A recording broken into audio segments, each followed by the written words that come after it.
Hi, hello and warm welcome to Dr. B.R. Ambedkar Open University.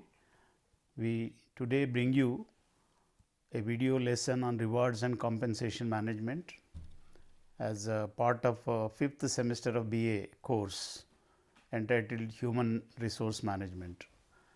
You may recollect that human resource management is a subfield of personnel administration or personnel management, which essentially deals with employee management.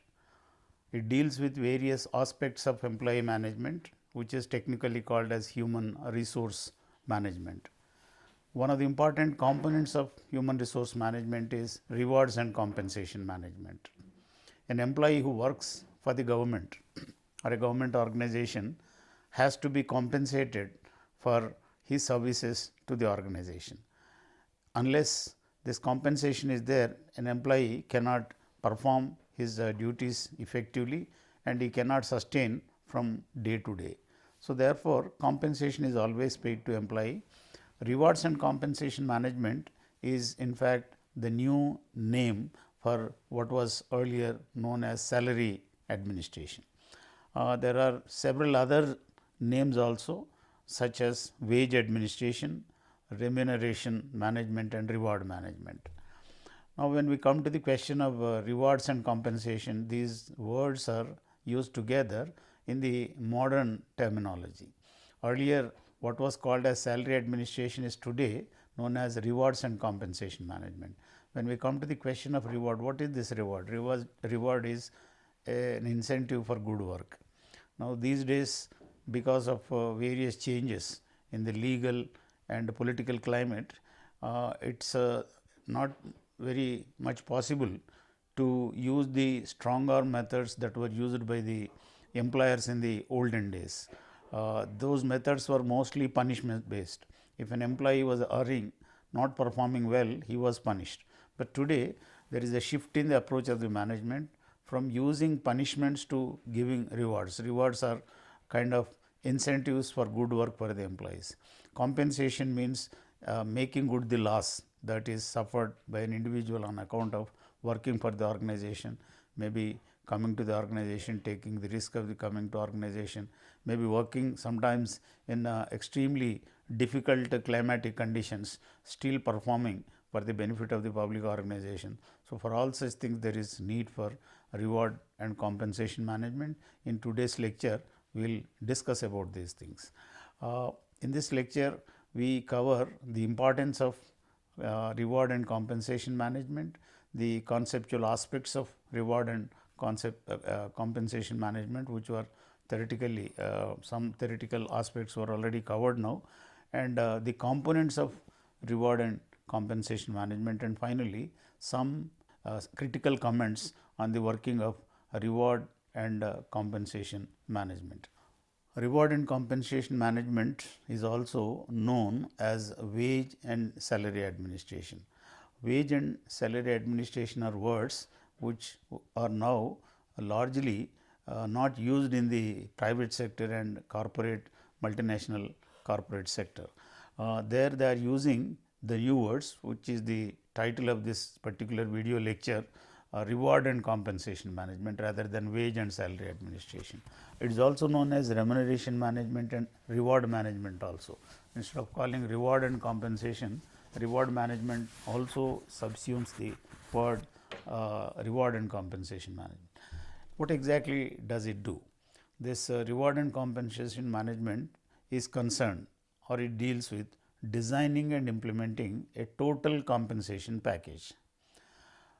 Here the phrase total compensation is very important. An employee gets various kinds of gratifications, various kinds of rewards, various kinds of remunerations. So, altogether is known as total compensation package. This total compensation package comprises of financial and non-financial compensations, extrinsic and intrinsic compensations, and monetary and non-monetary compensations. So, reward and compensation management deals with two aspects. First is developing a system or designing a system of reward compensation management. Secondly, implementing this. And as I mentioned, it comprises of total compensation, means various components, particularly 6 components are there: financial, non-financial, monetary, non-monetary, extrinsic and intrinsic. We will come to know about these things in some detail later. The rewards and compensation management, for which I may use the word RCM to be brief for paucity of time, it deals with formulation and implementation of policies and strategies. Now, first thing is reward compensation management deals with formulation of policies and strategies as well as implementation. So, it is making what policies are needed, what strategies are needed, crafting them and also implementing them. This is one aspect of it. Secondly, it deals with rewarding employees. Thirdly, it deals with certain principles of compensation management, namely equitably remunerating. Equitably remunerating means it is not exactly equally remunerating. In an organization, employees do not receive the same salary, even though they are working in the same cadre or they may bear the same designation. What matters is equitability. Equitability means a senior employee might get some rupees more than a junior employee. This is one aspect of it. So, therefore, conceptually reward and compensation management has to ensure equitability between various employees and it should be fairly remunerated. So, fairly means kind of comparison. People elsewhere in private industry or other sectors are getting hugely higher than an employee in a public organization. This is unwarranted. So, fair here means some measure of comparison between external situation and also internal situation. And one more aspect of RCM is dealing with regularity of payment. Regularity is in the sense hourly rated and monthly rated. Two kinds of employees are there in government. Hourly rated are known as wage earners, and nowadays they are not, they are calculated hourly, but paid weekly or otherwise. So, the wage rated and salary rated employees, they have to be paid regularly to ensure that the government has made some laws also, like Payment of Wages Act, which stipulates that employees have to be paid before a certain date. Otherwise, it will be it's a violation of the law, and there can be punishment, there can be some action against the erring public sector units or the government organizations. And one more aspect of reward compensation management is they should be paid in accordance with their performance. It should not be a situation where one does the work or one does not do the work. They are paid equally. That should not happen. People should be paid for their performance. Now, the government employees are not there only to enjoy the perks and benefits or the comforts of a government office. They are supposed to perform. They are meant to perform certain duties, and the reward and compensation management ideally should be such that there should be some link between the performance and the payment.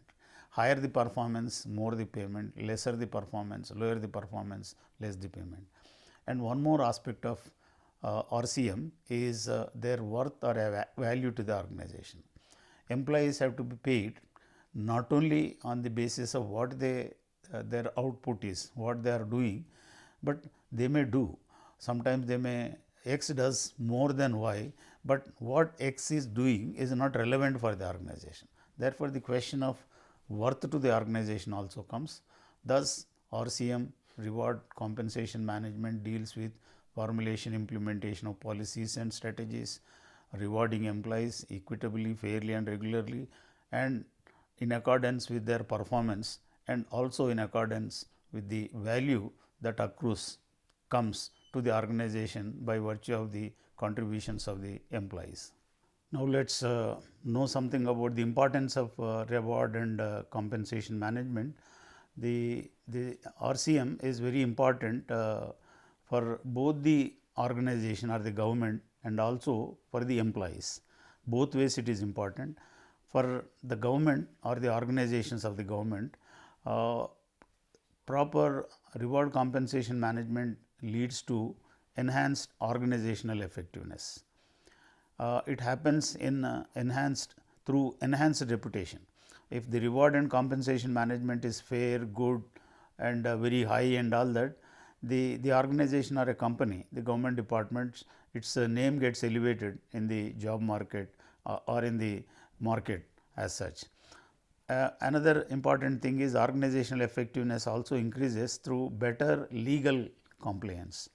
What the word legal compliance means is that there are various laws, at least half a dozen laws are there that deal with this particular topic of reward and compensation management, particularly in the government organizations, and all the laws have to be followed by the government. And if the laws are not followed, there will be problems for the organization. One problem is there may be litigation. The offended parties, dissatisfied employees might go to courts of law, or even the unions might go to court of law, or otherwise also if such a situation is there in the organization, the outside image of the organization also changes. It goes from bad to worse and all. Therefore, organizational effectiveness presupposes good reward and compensation management practices. Coming to the employee, there will be better satisfaction for the employees through better RCM, reward and compensation management. Good reward compensation management leads to higher employee productivity, and the productivity is important, and there is a comparison, international comparison. For example, in a country like US, an average employee is 3 times more productive than an employee in India. So, there is a huge scope for improvement in productivity. This will be brought out by imaginatively planned reward compensation management. It also ensures integrity. Integrity is lack of corruption. Temptation to go corrupt will be much less if an employee is paid properly, regularly and also adequately. If this is not there, the chances for corruption might be more. So, it can also contribute to better integrity. Next important thing is motivation. The employee motivation levels will be high. Although research proves that money alone is not, I am reminded of a saying, money is not more important than God. Perhaps it is also not less important than God. So, this is a kind of saying that goes, that's in circulation, which means that we all believe that the whole world is there because of God, but equally money is also something which is regulating the world. So, therefore, motivation will be higher if you have proper money to meet the employees' needs. Next important thing is morale. Morale is also heightened. Morale means a fine mental situation, mental state of an employee. An employee's productivity will be high if he is happy, if he is satisfied. So, this morale building also happens on account of this. One more thing is loyalty to the organization. If the wage structure is very poor, an employee does not get any promotion, payments are not paid on time, and there is accumulation of arrears and the fellow is not getting, I think he may raise loans here and there, and people who lend may be pressurizing, particularly this can happen in the case of lower level employees, and their loyalty gets affected. So, loyalty of the employees can be won by good reward compensation policies. Employee retention also will be good. This is a problem increasingly becoming a serious problem even in public organizations. So, to make sure that employees remain with the organization, there should be fair, effective and very encouraging reward compensation management practices. Therefore, this retention automatically leads to reduced attrition. You need to know the meaning of attrition. Attrition is people leaving the organization, and people leaving the organization creates many problems for the organization. One problem is that you have to go for new hire, the cost of recruitment, selection and all that, notification, advertisements. So, lot of paraphernalia has to be gone through, and therefore, it is going to be costly. So, reduction of attrition is very important, and this is also contributed to. One more important aspect of the importance of HRM is that we come to know that there are two basic types of rewards that employees get. One is known as intrinsic reward, the other one is extrinsic reward. Now, all the extrinsic rewards are rewards in the form of salary, bonus or maybe perks, DA, HRA, all monetary, largely monetary. So, this anyway is important. But in private sector, in the multinational corporations, they are using lot of strategies of intrinsic reward, means well designed jobs. Now, job is such that it creates interest in the employee. Secondly, they give more freedom to the employees. In some organizations, I have seen one organization where the lowest level employee, there is a company called Lexus, where the lowest level employee can take a decision without a boss's permission. Now, this strategy is intrinsic reward. It's no money is involved, but the fellow feels so happy. See, being at the lowest level of the organization, he is able to take a decision. So, this gives immense happiness. So, this kind of thing is not recognized in the public sector organizations, and therefore, such things will come to our notice, and the policy makers will get to know how to make reward compensation management effective by knowing the conceptual knowledge of this. There are several objectives served by the reward compensation management. First is to acquire the qualified personnel or employees. Second, to retain competent employees. Competent employees may fly away from the organization. Therefore, that is also important. If people leave, you will have to spend on recruitment, selection, as I mentioned a while ago. Not only on that, training and also adjustment. Sometimes employees people do not perform the moment they enter the organization. First few months will be gone in adjustment, training, getting to know. If there is a frequent, employees frequently leaving the organization, the new fellow takes so much of time for adjustment, and there are also problems of interpersonal adjustment, working team building and all that. The another important purpose of RCM is ensuring equity between various employees, equity between internal equity and external equity. And one more important objective is to reward desired behaviors. Employees have two types of behaviors. Some behaviors are compatible with the organizational objectives. Certain behaviors are such that these behaviors highly contribute to the increased effectiveness of the organization, reaching of the goals. But there are certain behaviors which are undesirable. Say for example, absenteeism, maybe chatting while in the seat, dozing off on the office chair. These are all undesirable. So, the objective of RCM is to reward the desired behaviors. I think sometimes punishing is not a modern way of doing it. Earlier there used to be very tough punishments, but today government cannot indulge in these things. So, even in public sector, the only way out is to reward desirable behavior, so that people who are doing better, doing good, will have some reward or incentive. And one more aspect of RCM is controlling the costs. Now, this is one important factor. Organizational costs are increasing, skyrocketing. Therefore, this has to be done. Complying with the legal regulations, because some laws deal with compensation, furthering administrative efficiency and motivating personnel. These are all the various objectives of compensation management. I mentioned the rewards are of various types. One particular categorization is into intrinsic and extrinsic rewards. Extrinsic rewards are mostly dependent on the management, dependent on the organization. Intrinsic rewards are dependent on the employee himself. Now, let us see what are these. The first thing is job satisfaction. There are people even if a higher job is offered to them, they will avoid taking that offer, thinking that I am happy here. So, I get happiness. You see, after all, human being also seeks satisfaction and happiness. So, it is not only tons of money that gives satisfaction. If there is no satisfaction, tons of money is also waste. So, therefore, you should design jobs in, I think we had a lecture on job design earlier.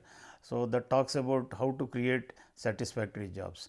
And one more aspect of intrinsic reward is pride in one's work. Your work is such that for instance, a doctor is highly respected, a physician or a surgeon, they are highly respected in the community or in society. So, because of that, that sustains them. Sometimes of course, doctors also do get paid well. There are some government doctors whose payments are not much higher than others, but that pride sustains them good work. And one more thing is pleasure of accomplishment. A job well done. If you do a job well, say for example, as a teacher, as a researcher, I do a good research paper, that gives me a lot of satisfaction. So, if people have such kind of pleasure, that is also an intrinsic reward. The team pride. So, being part of a team, I am part of a good team, excellent teammates are there. One more aspect is flex time. This is being done on a very high scale ever since COVID-19 pandemic has come. So, the government had to give, earlier there used to be some standard timings, work from home, which is known as teleworking, flex time have been used. One more aspect is job enrichment. Job enrichment is nothing but giving making the job having lot of variety.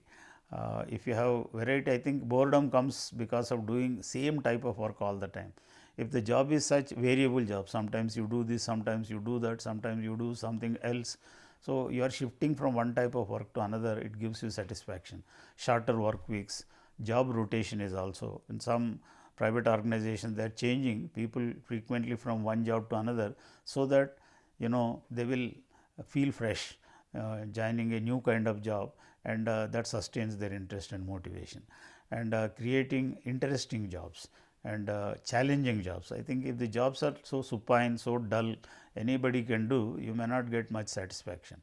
So, therefore, job is challenging, which is not easy to do. When you do that job, you feel happy. And employees freedom, these are all internal to the job holder, and an employee, it is all in the hands of the employee, but you should also create conditions for that. So, intrinsic rewards, the organization's government has to, I think this is an area where the government has to move much forward, whereas in companies, MNCs and all that, it is happening. Extrinsic rewards are money, promotions, fringe benefits. These are external to the job and come from an outside source, outside in the sense outside from the individual, and this is dependent on management. We can divide remuneration or rewards into two categories: fiscal, financial, non-financial rewards. The financial ones may be wages, bonuses, profit sharing. In some public sector undertakings also there may be concept of ESOPs, pension plans, paid vacations, Sudocos, paid sick leave, purchase discounts, etc. and etc. So, these are all financial aspects. There are non-financial rewards also, and these are the leisure variety. We have discussed the intrinsic rewards. So, they basically are of non-financial type. There is also categorization of direct compensation. Direct compensation comprises of salary that is paid to employees, wages, salaries, bonuses, etc.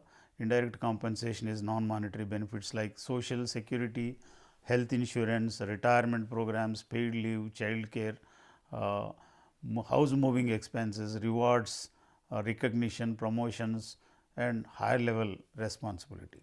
Coming to the process of compensation management, there are 5 distinct steps in this. Firstly, knowing the organizational strategy, overall strategy or the strategy of the organization. Secondly, compensation policy, and thirdly, analysis of contingent factors, factors that are influencing this, design and implementation of compensation plan, and finally, the evaluation and review of compensation strategies. Now, we come to another perhaps another important area of discussion. Now, what are the challenges in having? Why is it that we are not able to have a proper, a sound reward and compensation management system, particularly in the government organizations? In fact, it is true that government organizations, of course, they do pay high, but the productivity is very low.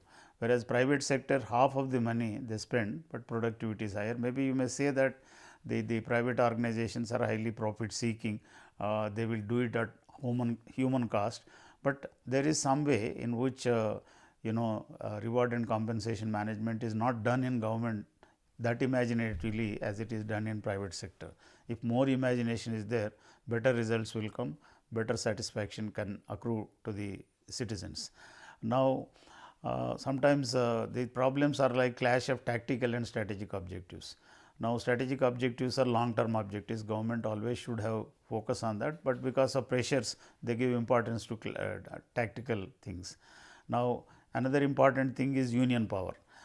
In organization now, it is perhaps one should reserve one's comment in saying whether unions are good or bad, but union power is also something, and since 1991 slowly there is a process of deunionization and union power has come down, but unions still are important, and they come in they influence and they will put their pressure and all that, because of which the government has doesn't have full freedom. The government also has constraints sometimes. Yes, employees do deserve better deal, but they do not have resources, because government has to weigh between so many things. They have to give some minimum security to the people, minimum needs have to be met. So, the defense, police, law and order, so many things are there. Then there are also problems like the international compensation challenges, as it has happened in the software sector. At some point of time, many government officers were very useful. They left the government job, senior civil servants. They went to have greener pastures where they used to get more money. So, such things also would matter. So, in conclusion, we can say that rewards and compensation management is a very important area of human resource management. It is a process that is very significant. It is a process that relates to employee maintenance, maintaining the employees in a very healthy situation and full of morale and motivation, having full job satisfaction, can be done by proper reward and compensation management strategies. Thank you very much.